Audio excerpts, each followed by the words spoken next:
स्वामी तिन्ही जगाचा आणि आई विना भिकारी. आई आपल्या बाळाला जन्म देते, बोलायला शिकवते, चालायला शिकवते. आई आपल्या बाळाला जीवन कसं जगायचं हे शिकवते. आई बाळाला संस्कार देते.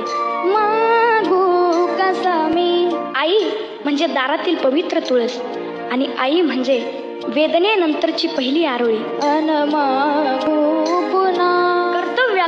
कर्तृत्वाला पूर्ण करीत जे खंबीरपणे उभी राहते ती म्हणजे आई. आपल्या बाळाच्या मुखात जाणारा घास पाहून जिची भूक नाहीशी होते ती म्हणजे आई.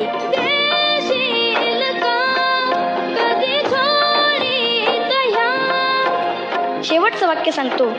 आयुष्यात जी आपल्या बरोबर असताना तिची किंमत कधीच कळत नाही आणि ती गेल्यानंतर तिच्याशिवाय कशालाच किंमत उरत नाही, तिला आई म्हणतात.